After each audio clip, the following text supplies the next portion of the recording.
Hi. So it rains a lot where I am. And today in March,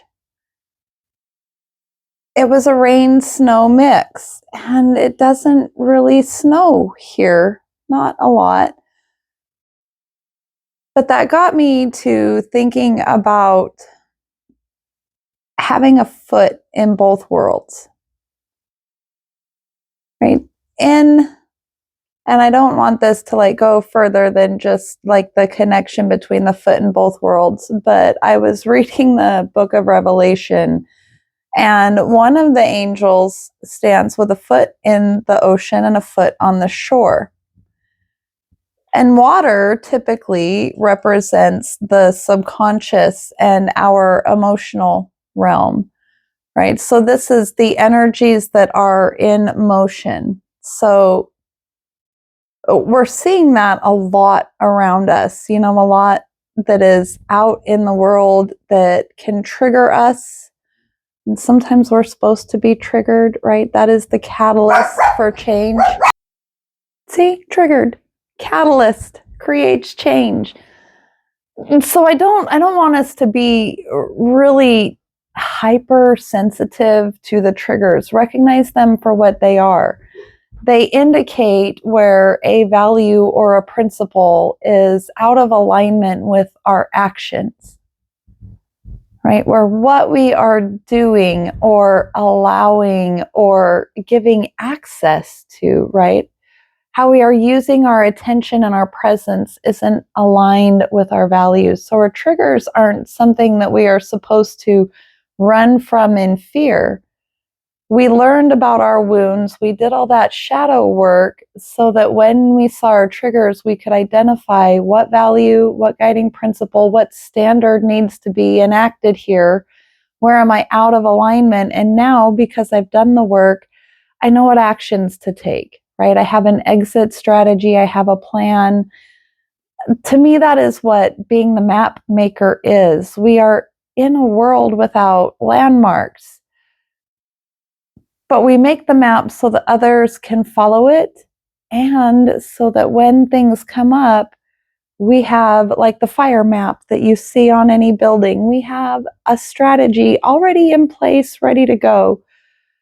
So having a foot in both worlds is being able to recognize those emotional surges, those triggers, those attempts to bring up fear, right? To cause urgency, to compel us to move. And we feel the triggers so that we know when it is calling us out of alignment.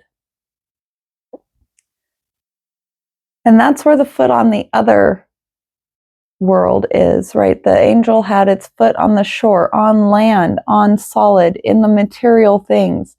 So having this ability to be in your emotions, understand what your energy in motion, what your emotions are guiding you to, where they are telling you you are in alignment or out of alignment, and having a foot on the ground to be able to practically take steps in the physical world around you in order to manifest, because that's how we manifest, is we evaluate our alignment, and then we make our actions and choices follow our principles, our standards and values, right?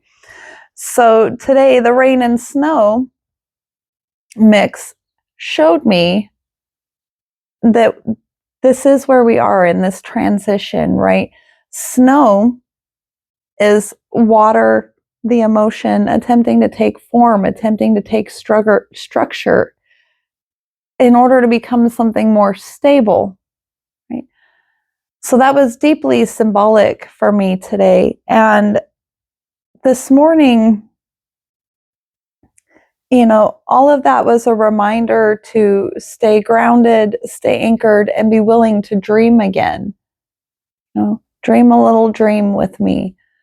So being in both worlds is not getting so lost in what is going on in the physical reality, in what is still solidifying, but is still fragile, Because if you're at the boundary between rain and snow, the snow, what is trying to take form in your life, is very fragile.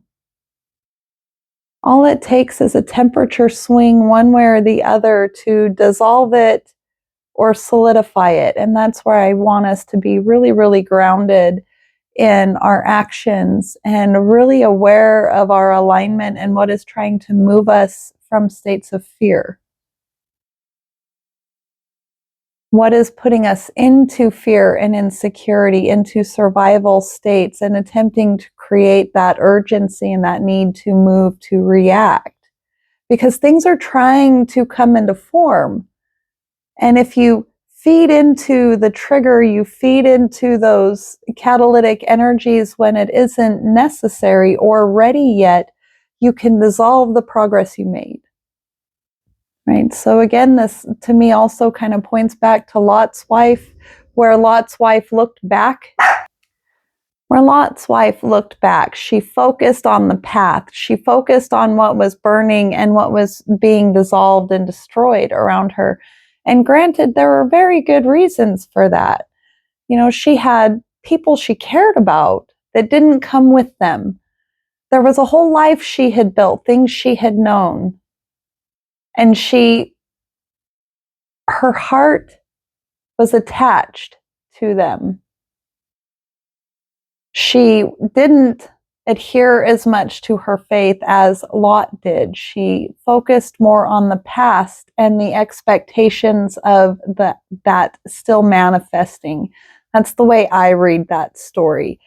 And this is where we get stuck in those healing loops, because we attach our identities even to healing, to our wounds, to what was.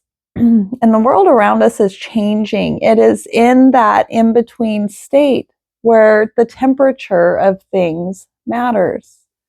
So be very grounded. Keep your feet in both worlds. Be very grounded right now, because the energies are in motion.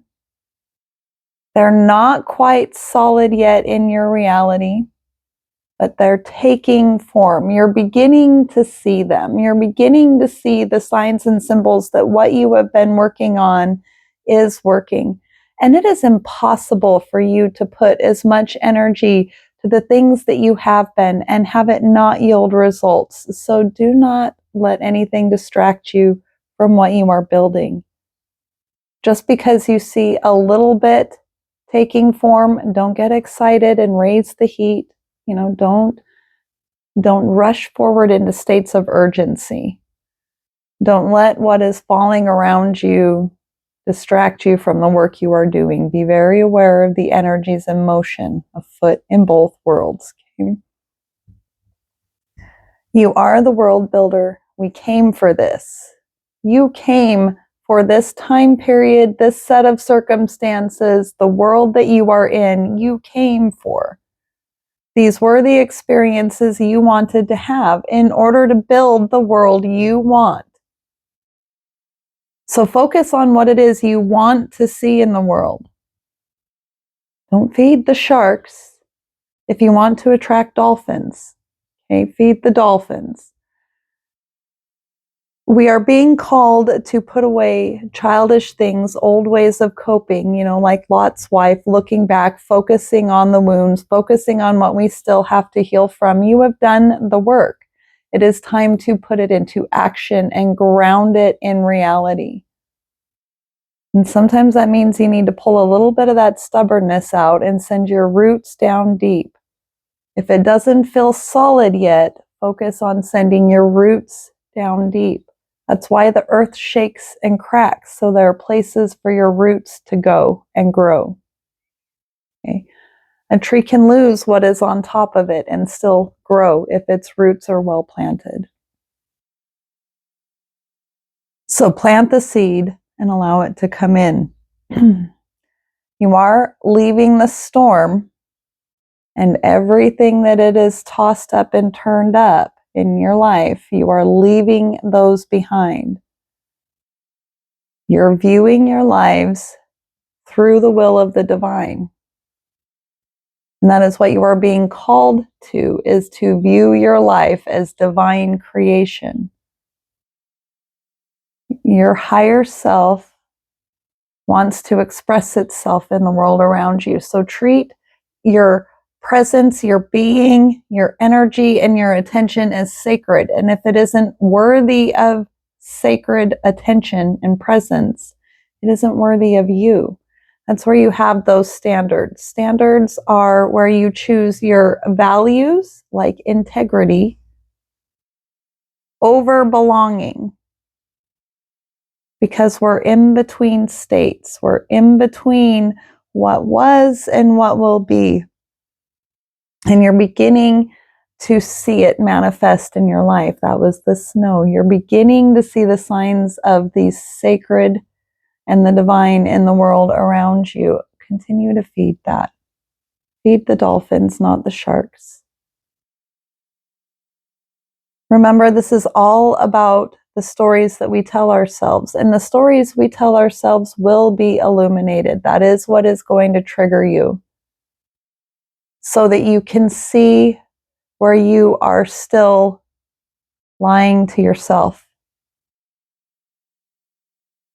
Are you still acting out of survival learned behaviors? For example, in my life, I was a parentified daughter. So where am I not asking for help? Where am I assuming that I carry the load by myself, because we are a communal species? You know, and in the US, we have a hyper-independence epidemic. And there, we want to individuate. We want to know our soul spark, our note above the noise. We want to be so familiar that we can recognize our note above the noise. But we're part of an orchestra. And that's why we have to tune our instrument, because our sound can throw the orchestra off just as much as anybody else not in tune can throw the orchestra off. So individuation is so that you can master your own note, ultimately to rejoin the orchestra.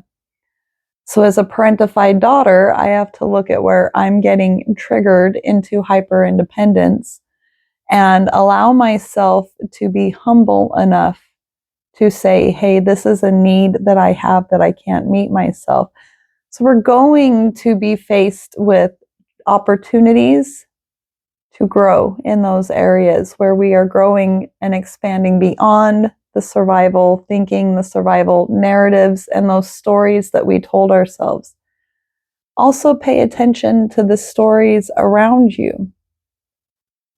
What draws your attention because it is either in line or triggering a value within you, or it wouldn't draw your attention.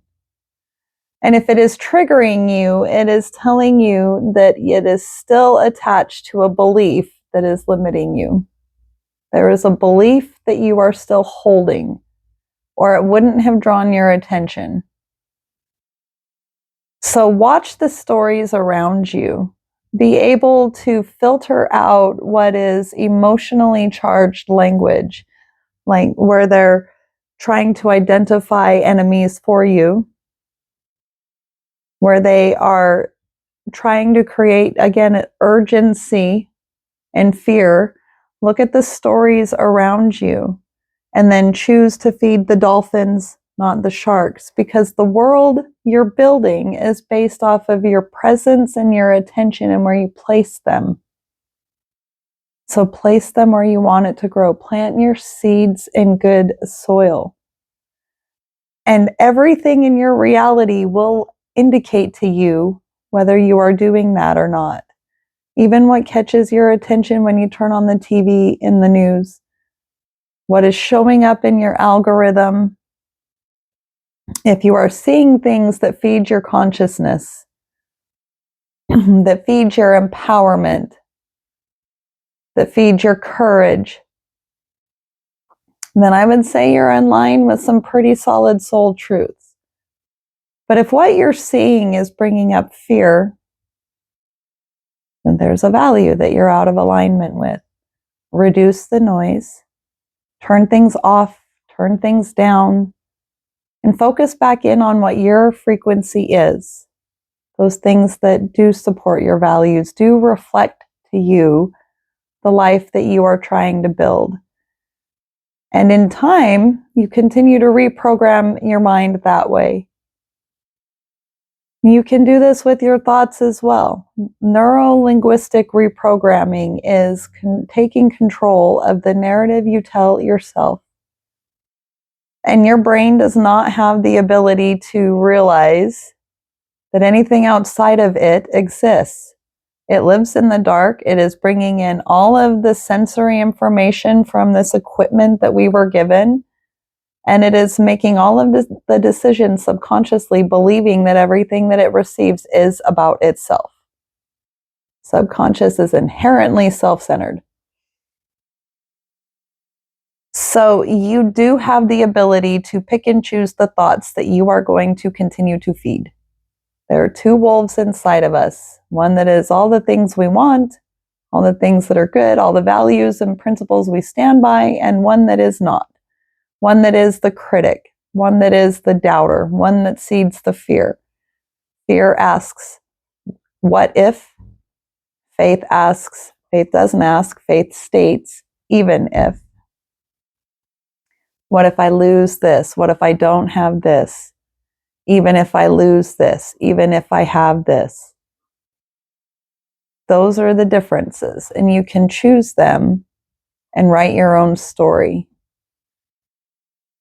In my own mind, I assigned archetypes to those different voices. So when I am having thoughts related to, and I'll keep it real simple, to I'm hungry, I'm cold, I automatically listen to those thoughts as if it is my body speaking itself, not as if they are me.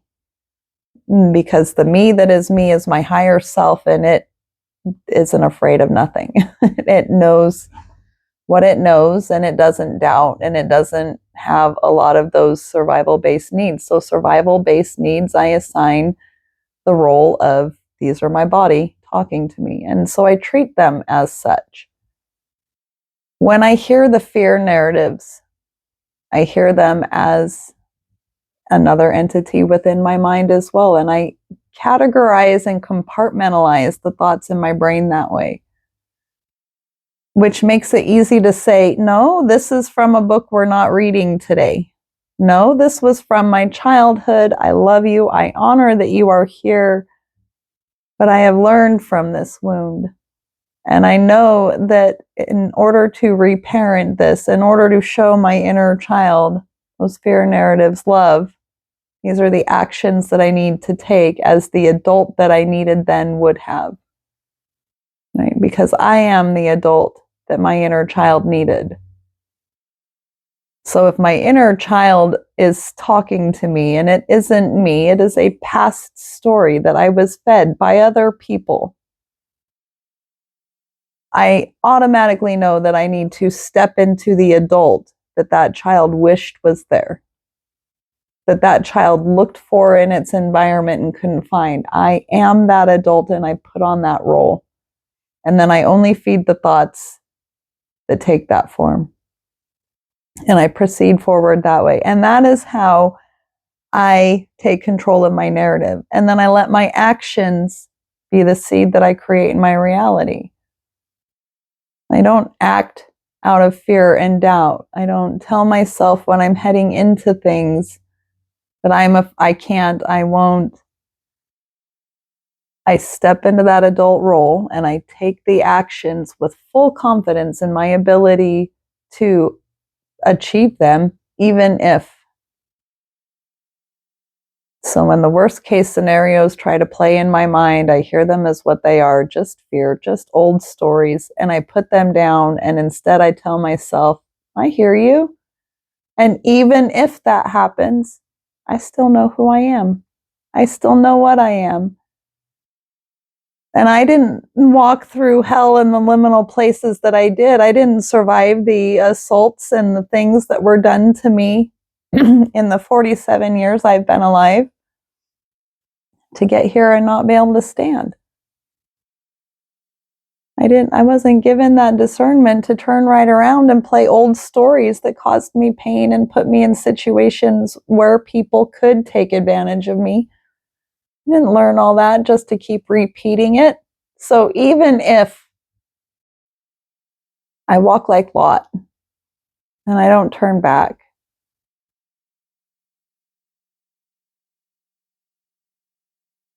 and this is even true, when people talk about watchers and, that's just the fear of social judgment.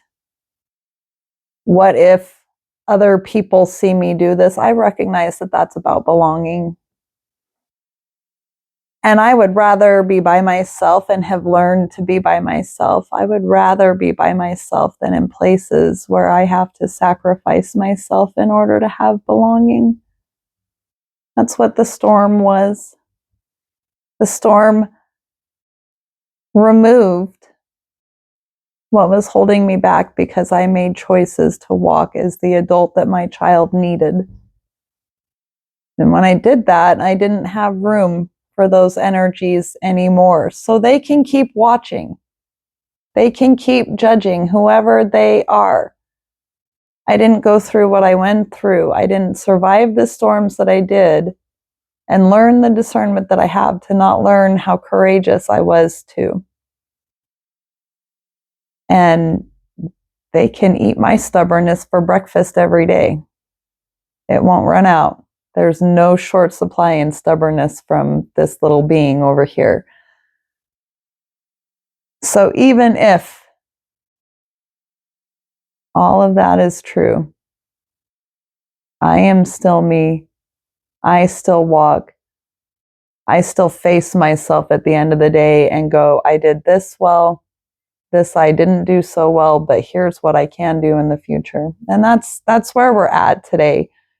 Dream a little dream. Don't be afraid to dream because you got yourself here.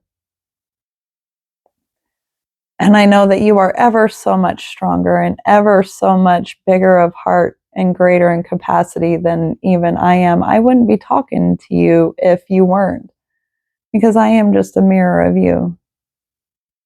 And your attention drew you here because you're learning these things too. This is a knowing that you sent back to yourself to remind yourself that you got here, and a little rain and snow can't make you dissolve what you've built.